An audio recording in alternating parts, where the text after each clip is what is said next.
How's it going, guys? Today I'm bringing you guys a bit of a different video and hopefully like kind of like a little bit of a series kind of thing, but not really. It just depends on how many videos this is going to take me to get through. But I've been getting a lot of comments lately about battling, or not necessarily comments, but personal messages as well, a few tweets, just about like simple battling strategy, I guess. So I'm just going to play this back like a few turns at a time, and I'm going to break it down and try and explain to you guys what's going on. So I mean, you guys can see the teams right here. You guys will be able to see the chat as well. It's quite a funny chat. So I just want you guys to pay attention. So like first off, you can see pretty much here's my team, where you can see it up here a little bit more clearly. So it's my team up here. I chose to lead with my T-Tar because why not? And he's going to lead with his Jirachi, which is obviously, he predicted me to lead with my T-Tar, which is why he led with his Jirachi. So let's go ahead and see what happens. I think I can actually just keep it paused. Yeah, I can skip, that's cool. Alright, so he's going to go for the Thunderbolt straight away. And okay, so this is my Rotom, I guess, and they still haven't fixed the replay viewer, which is fine. So yeah, anyway, he ends up going for Thunderbolt. There's nothing really to predict there, so anyway, you can see the chat. So right here, he's going to make a switch out into his T-Tar as I give her the Volt Switch. I give her the Volt Switch expecting him either to switch or stay in. It doesn't really matter. Either way, I can get the initiative, and I know he's faster than me. So yeah, there you go. So right here, I end up going out to my Terrakion because it pretty much is the biggest threat to his Tyranitar, as he ends up bringing that in for whatever reason, and that's why I bring in my Terrakion. So here, obviously, he's going to be threatened by the close combat. Now, I make a kind of a bad play here because I expect him to want to go to Lati for the close combat. But, of course, it's kind of a bad play because at the same time, I could have easily gone for Stone Edge, which is why he ends up switching in his Landorus, which is a good play on his part. It's just really, it wasn't really a fantastic play on his part. It was just a bad play on my part. I knew he had the Landorus, you can see from the teams up here, so really my smartest play would have been just to have gone for the Stone Edge, or probably just to have double switched, expecting that straight away. It was kind of obvious. Josh was in this game with me, and he called me stupid, which is fair enough. So, yeah. I end up making a switch back to my Rotom now because he can only really either set up his rocks here or go for the Earthquake, or he could really go for the Smackdown, predicting my Rotom if he is that kind of set, or a Sub, or Swords Dance, or whatever. But pretty much Rotom's always a good switch. So he ends up getting up his rocks, which, you know, due to a misplay on my part, he now has rocks, which is something to take into account. He doesn't get stealth rocks up because he played well. He got up stealth rocks because I didn't play well. So just something to take into account. So he's going to go for the U-turn here. Now I am paralyzed, so I'm going to get initiative, which is why I decide to go for a Volt Switch here, knowing he's not going to want to stay in because there's nothing that he can really do to a Rotom. So he's going to end up switching out to his Tyranitar as I end up going for the Volt Switch. And I'm just going to Volt Switch straight into my Scizor because I now have the ability to U-turn. Now, I know personally I run speed investment in my Scizor, enough speed investment to outspeed your typical T-Tar. Because they like to flamethrower you, so I like to pack enough speed EVs to U-turn out on these things. So that's what I go and do. And as you see here, he actually... Okay, that's a bloody Rotom. Anyway, thanks, Pio. So it switches... Yeah, oh my god, I don't get that. Anyway, he goes out into his Landorus as I go for the U-turn here, and then I bring in my Keldeo. I believe here I make a really bad play as well.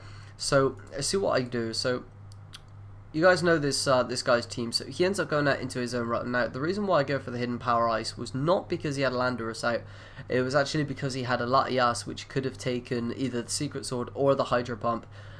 So I end up going for it, but he has a Keldeo, which of course could have taken any of those apart from the Secret Sword, which wouldn't have taken that well at all. It might have even killed because I am Choice Specs, but anyway, that there really, his smartest play was to go to Keldeo, but like I said, Lati is a play that you could have made, or he could have made, but he did make the better play because obviously Hidden Power Ice was my most likely move to go for as soon as he had a Landorus out. I'm not going to Secret Sword a Landorus, well, I'm very unlikely to anyway, so that's the reasoning behind that switch, and it does make sense. So anyway, right here, I end up switching out into my Rotom as fodder because something has to die. Because I made a bad play, I have to sacrifice a poke, and it's going to have to die to a Secret Sword. So I happen to end up leaving that to be my Rotom. So I get free switch out into my Keldeo now. And you can see right here, I believe I'm going to win the speed tie, so I just end up staying in. And I go straight for the Hidden Power Ice. Now the reason why I go for the Hidden Power Ice is because he has the... he has the Keldeo in at the moment, so Hidden Power Ice is my least likely move to go for in his head. He has the Latias, which Hidden Power Ice would kill it. He has the Landorus, Hidden Power Ice would have killed it. A Secret Sword, he could have gone to Lati, but probably didn't want to risk the Hidden Power Ice.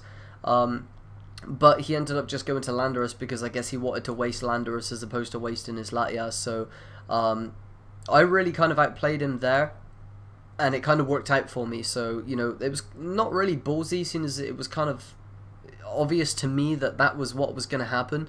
It may not be as obvious to you guys, but seeing as Hidden Power Ice to him was very unlikely, he decided to call it and make the switch, and I made that play and took him out.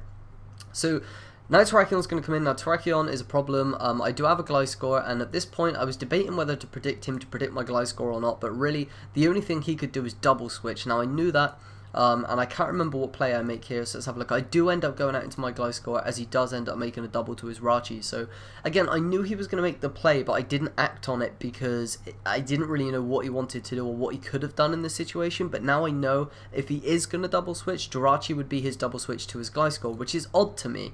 So I end up making the switch out to my Scizor, because why else would you double into a Jirachi predicting the Gliscor if you didn't carry something to hurt it? So he ends up packing the Hidden Power, which is quite kind of obvious.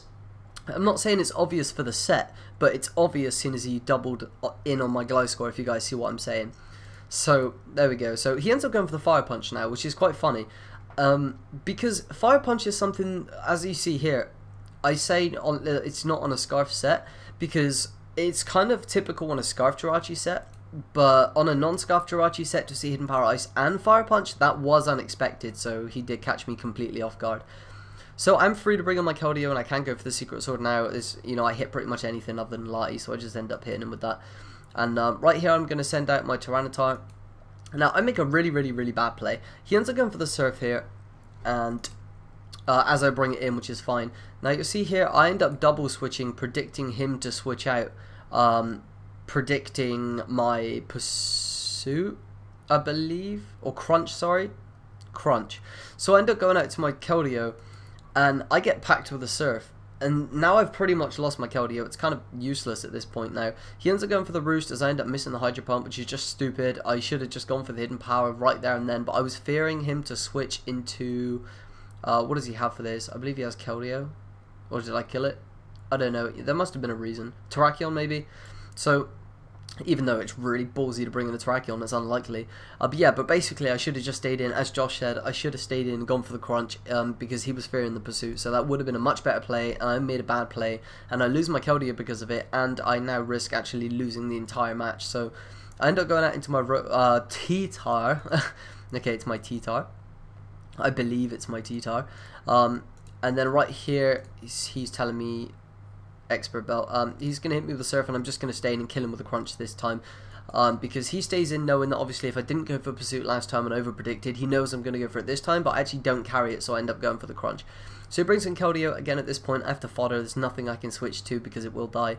And now at this point, I can just bring in Terrakion, knowing I can outspeed everything because I am Jolly Scarf. And the only thing that I really do risk is his Terrakion being Scarf, but as you guys are going to see, I'm going to be able to outspeed him with the Speed tie if that is the case, and I'm going to be able to win the match. So there are a few bad plays in that game there. It looks like it was a good match and it came down, you know, relatively close, and it was a good game, but on my part I made some really bad plays as a player who's fairly decent in my opinion. Like, I'm not saying I'm good at all, I'm just saying that I think I'm relatively decent. I can kind of, you know, handle myself to an extent, and I made some really bad plays that game, and I paid the price for it, and I shouldn't have won that game in my opinion. If that was a speed tie, he definitely deserved to win it, because he generally made better plays than I did, or he played more consistently anyway. So hopefully this has helped you guys out.